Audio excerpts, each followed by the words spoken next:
Mahafaly andray ry havana ny miara-bantsika rehetra amin'izao fotoana izao. Mankasitraka antsika eny amin'ny faly anantsika hatrany miaino ny tenin'Andriamanitra. Ireo hevitsintsika moa dia miompana mandrakariva ny amin'ilay hoe ny fiainan'ireo olo-malaza ao amin'ny Baiboly izay natao ohatra ho antsika. Androany antsika dia hiresaka ny amin'ny fiainan'i ZAKAIOSY manokana, ary dia hisintona lesona avy amin'izany isika. Mialohan'ny hidirantsika ny amin'izany hafatra izany ary dia manasa antsika mba hiaraka hivavaka. Vavaka isika.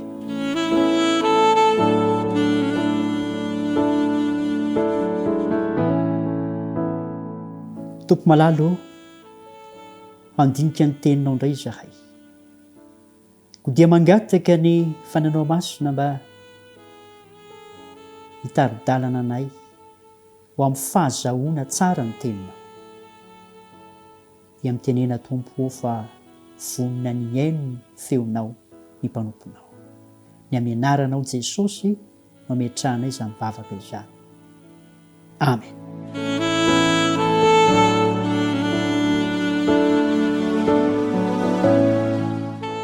Ny fiainan'ireo olo-malaza ao amin'ny Baiboly natao ohatra ho antsika. ZAKAIOSY ao amin'ny Luka 15 no ahitantsika ny tantarany. Ao amin'ity toko ity dia ahitantsika ny fanazavana ny amin'ny fiainany ZAKAIOSY, ny fandriny, ny etaetany ary ny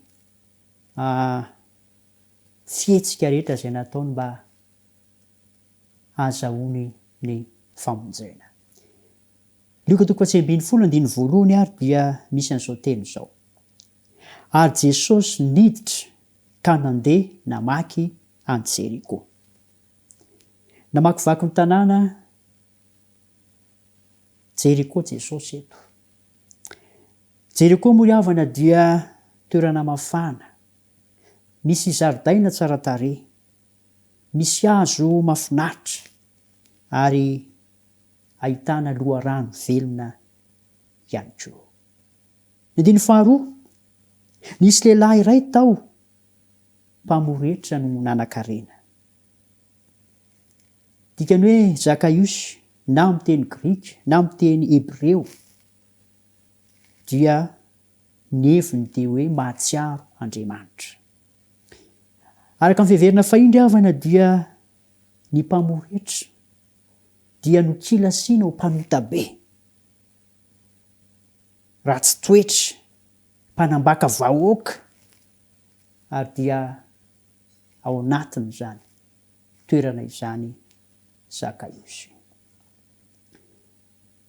Misy teny anankiray eto izay vakiana amintsika nosoratan'ilay mpanoatra kristianina tao hoe Ellen G. White. Mitondra ny lohateny hoe ilay fitiavana mandresy toko 8:26 ka ny paragrafy 1. Izao no vakiantsika.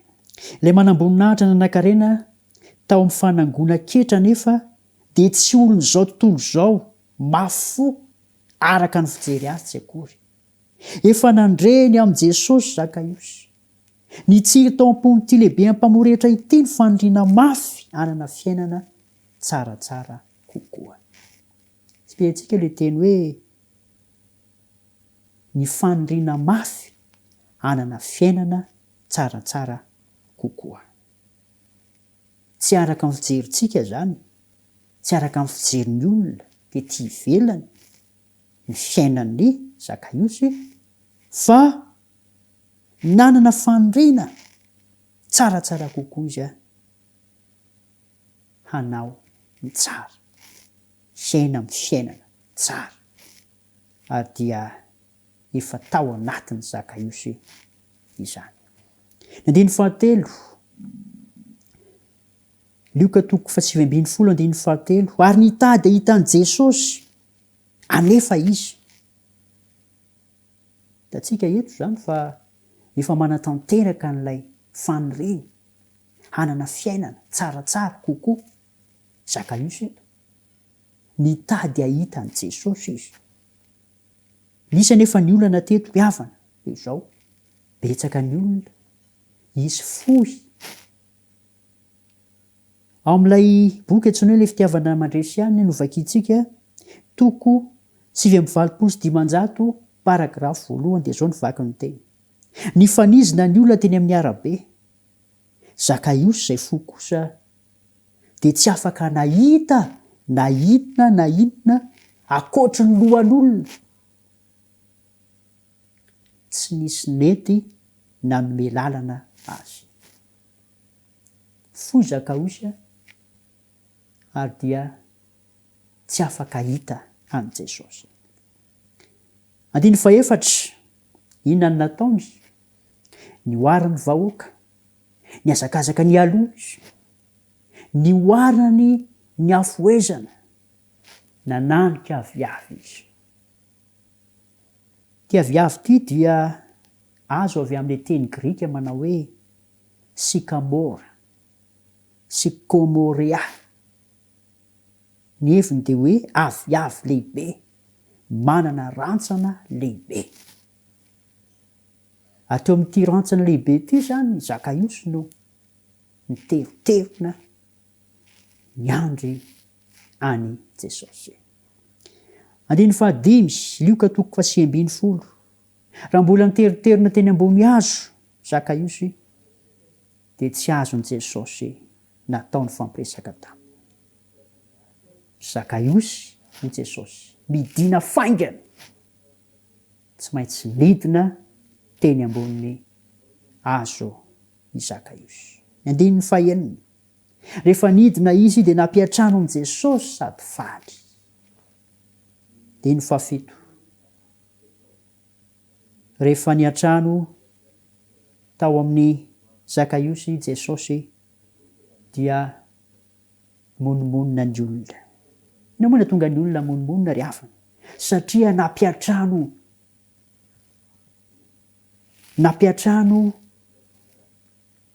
niatrano tao amin'ny olona mpanota Jesosy. Ary dia monimonina ny olona tamin'izany. Ry havana malala, hoy ny teny izay mba nasoratra masina manao hoe i Jesosy dia tsy tonga hiantso marina fa ny mpanota mba hibebaka. Andiny fahavalo dia nibebaka ny fahotany Zakaiosy. Hoy ny teny manao hoe indro tompoko, ny atsasaky ny fananako homeko ho an'ny malahelo. Ry havana malala, fibebahany dia midika ho fanonerana ny fahotana vita tamin'ny hafa. Ary voaporofo izany tamin'ilay teny hoe indro tompoko, ny atsasaky ny fananako homeko ho an'ny malahelo. Ary nisy zavatra olana laiko tamin'ny fanapakana dia homerako avo efatreny izany.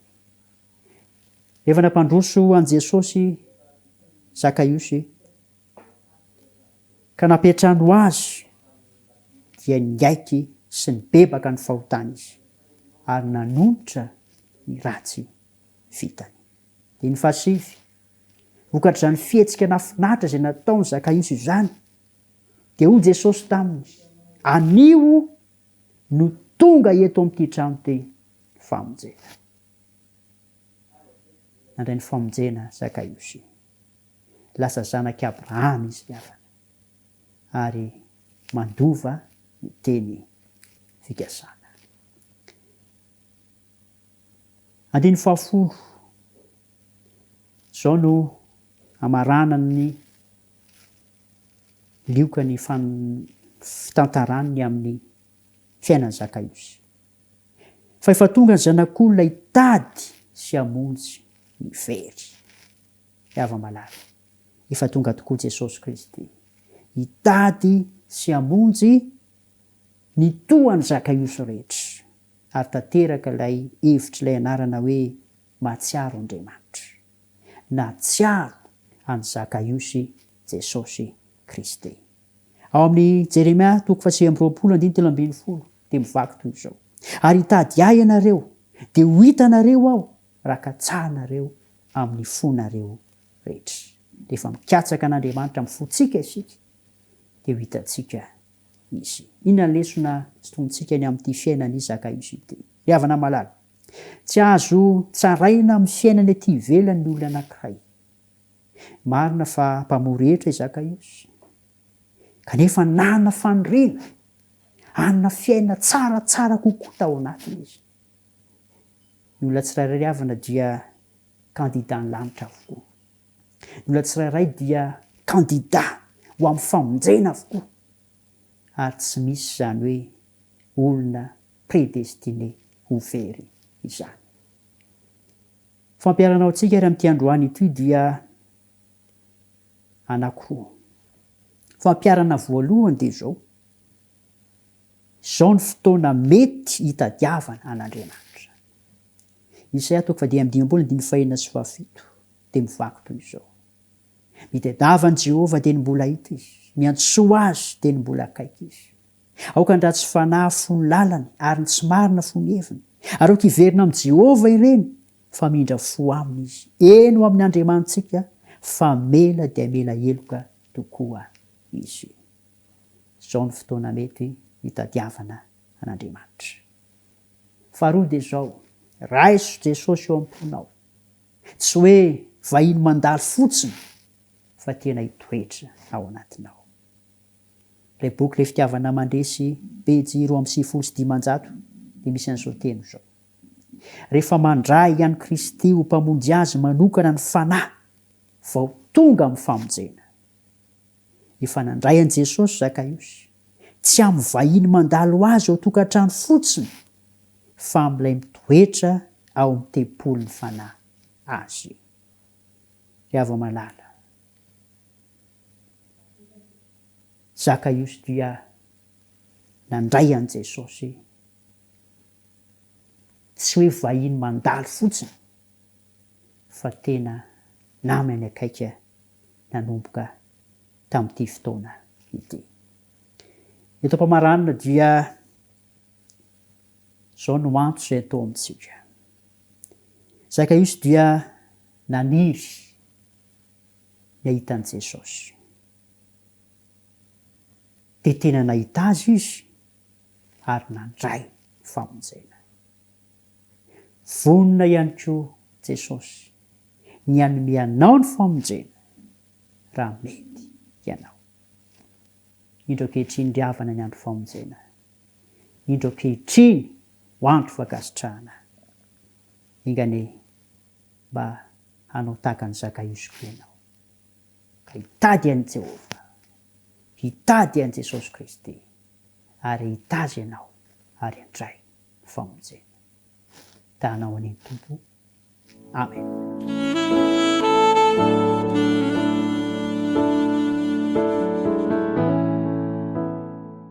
Ray masonao, nampahafantarinao anay indray ny fiainan'ny zakaiosy. Na dia mpanota ratsy aza izy araka ny fijerin'ny olona azy, dia nanana fandriana tsara kosa ny ahitanao Jesosy Kristy ary hanana fiainana tsaratsara kokoa.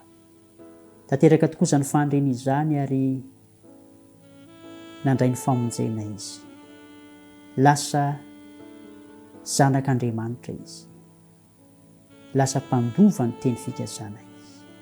Tompo, ampikoho izahay mandray fanapahan-kevitra tahaka ny zakaiosy.